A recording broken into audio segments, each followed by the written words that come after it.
黄昏搞外遇，搞得邻居全都知道了，大家议论纷纷，都怪黄昏长得太帅。听说还有妻子因为丈夫出轨就把丈夫卖给秘密警察的。偷听的黄昏吓出一身冷汗，月儿居然对叶维的事这么在意吗？万一月儿去找尤利商量，就彻底完了。于是为了任务能够继续，黄昏掏钱打发弗朗基来当保姆，他要和月儿过一下久违的二人世界。月儿下班后被黄昏约到酒吧小酌一番，他本想趁此机会把误会解开，结果月儿反应过度，还以为黄昏要和他离婚。月儿很紧张，但是再一想，这段婚姻终究只是建立在利害关系上的。如果黄昏和叶维情投意合，他应该干脆退出才对。但是一对上黄昏，离婚两个字怎么也说不出口，是因为他也想过那样的生活吗？为了将黄昏的幸福还给他，月儿端起整瓶威士忌一饮而尽，趁着酒劲儿，终于把憋在心里的话说了出来，当然是以发酒疯的形式。月儿质问黄昏那个女人到底是谁，他们是不是早就爱上了对方，就等着他退位让贤呢？反正她也只是个糟糕的女人，长得也没有叶维好看。黄昏急忙解释，他和叶维只是同事，同时他也从月儿的话语中察觉到了问题。他本以为月儿是对自己的能力感到自卑，想要终止契约，但现在怎么听着更像嫉妒啊？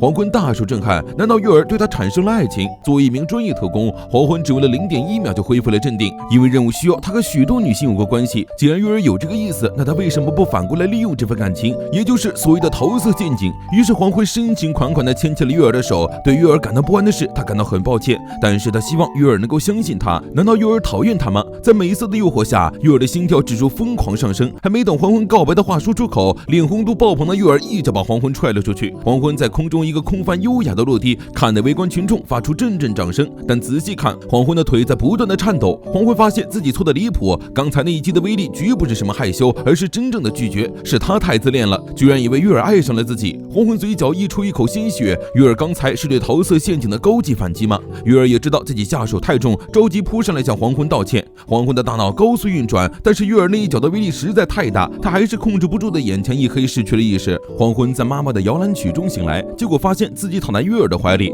酒吧的老板嫌那不太吵，于是月儿带着黄昏来到了附近的公园。黄昏吓得从月儿腿上蹦起来，虽然只晕了5分钟，但他居然会被人打晕，你大意了黄昏。月儿再次向黄昏道歉，像她这样一身蛮力的女人被人嫌弃也正常。黄昏没有回答，而是谈起了她的母亲。虽然已经记不清她的长相了，但他很喜欢母亲的臂弯，在随时有可能有炸弹从天而降的夜晚，只要有母亲陪着，他就能够安然入睡。他的母亲很强大，阿尼亚经常说，就算遇到危险，母亲也会去救他，所以他不怕。那孩子能够笑着玩耍，都是因为有月儿当他的安全基地。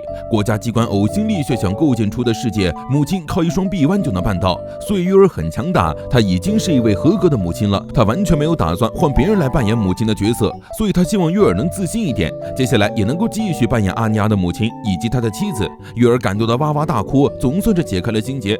待在家里的阿尼亚见父母这么晚都没回来，断定两人肯定是去开房了。弗朗基问阿尼亚喜不喜欢父母，阿尼亚给出的回答当然是喜欢。这时黄昏和月儿也回来了，一切恢复了正常，除了黄昏下巴上肿起的包。月儿之前除了弟弟对任何事都没有执着，但是现在他居然对这个地方如此的不舍。虽然第二天他就把醉酒后的事忘得一干二净，下周就是伊点学院的恳亲会了。为了让黄昏和达米安的父亲成为好朋友，阿尼亚必须成为皇帝学徒参加恳亲会。但说实话，阿尼亚已经对拿8颗星星这件事有点放弃了，毕竟他头脑简单，四肢也简单，和达米安的好朋友计划也进行得不顺利，让他非常着急。贝奇看得也很着急，他以为阿尼亚喜欢达米安，他磕的 CP 怎么可以 BE？ 于是大小姐大手一挥，决定对阿尼亚进行素人大改造，只要打扮的时髦变得可爱，次子那种小男生根本就是秒杀。于是休息日，贝奇带着管家亲自开车来到阿尼亚家接他去购物，虽然大部分原因是为了看黄昏，结果黄昏有紧急工作并不在家。不过为了让阿尼亚和贝奇打好关系，黄昏给了阿尼亚一大笔活动资金。只能说贝奇不愧是大小姐，一进百货商场就有服务员夹道欢迎，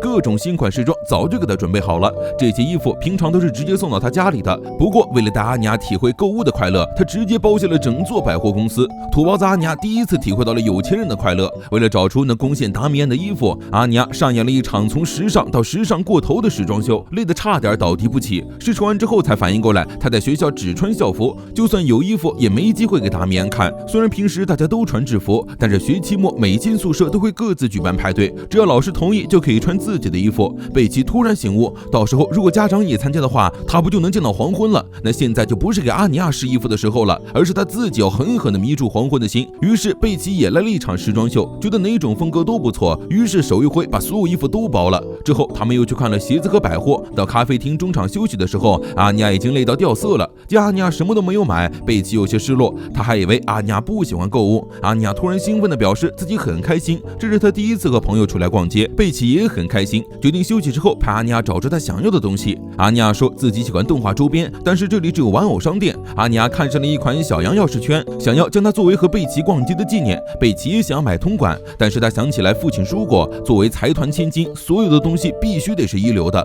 不过在他犹豫的时候，阿尼亚已经买好了贝奇的份，当做礼物要送给他。管家提醒贝奇拒绝朋友的好意有损家族的名誉，贝奇这才勉为其难地收下了这份礼物。至于今天为什么要来买东西，两个人早就忘得一干二净了。回去的路上，两个小姑娘都累得睡着了。贝奇从小就和其他孩子不一样，因为太过成熟，交不到同龄人的朋友，连一点学院都是勉强上的。但是在见到阿尼亚之后，贝奇就变得活泼开朗起来，这让管家玛莎非常欣慰。第二天，阿尼亚和贝奇带着同样的挂坠一起上学，女孩子之间的友谊更加坚固。而看到阿尼亚的笑脸，达米安也心动了。